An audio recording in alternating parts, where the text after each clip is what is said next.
Hello everyone. तो मैं आज आपको हिंदी का टर्म वाइज सिलेबस बताने जा रही हूँ क्लास 10 के लिए। ओके, तो चलिए तो ये हमें ऐसे पैटर्न दिया गया है, तो चलिए देखते हैं। मैंने भी अभी ही देखा है इस सिलेबस को। तो एक अपठित गद्यांश होगा जो कि 150 से 200 शब्द के बीच का होगा, और एक 5 मार्क्स का। ओके, और एक अपठित काव्यांश होगा जो कि 150 से 200 शब्द का ही होगा, जो कि 5 मार्क्स का ही होगा। इसमें 5 क्वेश्चन होंगे। ओके, 1 मार्क्स के दोनों में, गद्यांश और काव्यांश दोनों में। व्याकरण के लिए निर्धारित विषयों पर विषय वस्तु का बोध, भाषिक बिंदु, संरचना आदि पर बहुविकल्पीय प्रश्न 1 से 16 प्रश्न होंगे। एक में कुल 20 प्रश्न पूछे जाएंगे, जिसमें से केवल 16 प्रश्नों हमें 20 प्रश्न दिए जाएंगे और 16 प्रश्नों के उत्तर देने, जो कि 1 मार्क्स में होंगे। ओके, रचना के आधार पर वाक्य भेद में 4 क्वेश्चन होंगे 4 मार्क्स के, वाच्य में 4 क्वेश्चन 4 मार्क्स के, मतलब 5-5 होंगे, सब में 4 ही क्वेश्चन के उत्तर देने हैं।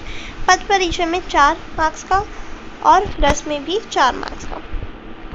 पाठ्यपुस्तक क्षितिज में से आएगा। गद्यखंड क्षितिज से निर्धारित पाठों में से गद्यांश के आधार पर विषय वस्तु का ज्ञान, बोध, अभिव्यक्ति आदि पर 5 बहुविकल्पीय प्रश्न पूछे जाएंगे, जो कि 5 मार्क्स के होंगे। क्षितिज से निर्धारित गद्य पाठों के आधार पर विद्यार्थियों को उच्च चिंतन क्षमताओं एवं अभिव्यक्ति का आकलन करने हेतु 2 बहुविकल्पीय प्रश्न पूछे जाएंगे।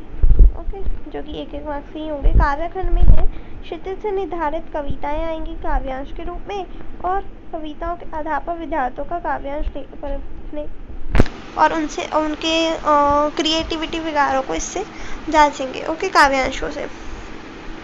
आंतरिक मूल्यांकन, सामयिक आकलन, बहुविध आकलन, पोर्टफोलियो और श्रवण एवं वाचन, ये जो एक्स्ट्रा एक्टिविटीज़ हैं, ये 2.5 मार्क्स की होंगी आपकी, 2.5। ओके, पाठ्यपुस्तक क्षितिज में से जो है गद्यखंड, ये आपको दिखाया गया कि क्या क्या पाठ सम्मिलित हैं इसमें। गद्यखंड में से स्वयं प्रकाश, नेताजी का चश्मा, राम वृक्ष, बेनीपुरी, बाल गोविंद भगत। और काव्यखंड में है सूरदास पद और तुलसीदास, राम लक्ष्मण परशुराम संवाद। टर्म 2 में जो है सेम पाठों के आधार पर हमें गद्यांश, पद्यांश, काव्यांश भी दिए जाएंगे, और पूरक पाठ्यपुस्तक कृतिका में से कृतिका से निर्धारित पाठों पर आधारित 2 प्रश्न पूछे जाएंगे। और लेखन में जो है विभिन्न विषयों पर और संदर्भों पर विद्यार्थियों के तर्क संगत विचार प्रकट करने की क्षमता को परखने के लिए संकेत बिंदुओं पर आधारित समसामयिक एवं व्यवहारिक जीवन से जुड़े हुए 3 विषयों में से किसी एक विषय पर लगभग 150 शब्दों में अनुच्छेद लिखा। 5 मार्क्स का अनुच्छेद आएगा, जिसमें आपको 3 टॉपिक दिए जाएंगे, उनमें से आपको कोई एक टॉपिक करना है। अभिव्यक्ति की क्षमता पर केंद्रित औपचारिक अथवा अनौपचारिक पत्र, ओके, जो कि 120 शब्दों में लिखना है और 5 मार्क्स का होगा। विषय से संबंधित 2 विज्ञापन भी आएंगे 10th में, जो कि 2.5 मार्क्स के 2 होंगे, तो 5 मार्क्स हो गए।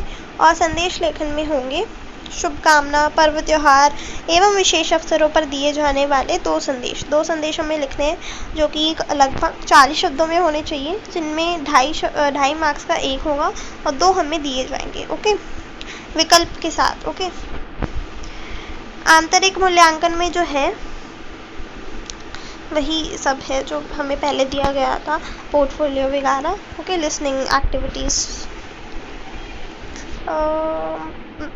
क्षितिज से हमें काव्यखंड में है सूर्यकांत त्रिपाठी, निराला, उत्साह अट नहीं रही है।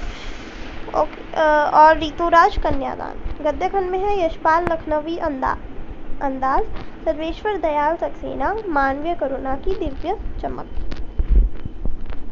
और कृतिका में से है शिव पूजन, सहाय, माता का आंचल, कमलेश्वर, जॉर्ज पंचम की नाक और मधु कांक्रिया, साना हाथ जोड़। निर्धारित पुस्तकें हमें ये कृतिका और क्षितिज हमारी है। ओके, तो बस हमारे पास यही सिलेबस था। तो उम्मीद करती हूँ आपको अच्छे से समझ में आया होगा। अगर कोई भी डाउट हो तो मुझसे आप कमेंट सेक्शन में पूछ सकते हो। और अगर अच्छा लगे तो लाइक कीजिए, शेयर कीजिए, चैनल को सब्सक्राइब कीजिए। मिलती हूँ आपसे अगले वीडियो में, तब तक के लिए स्टे होम स्टे सेफ।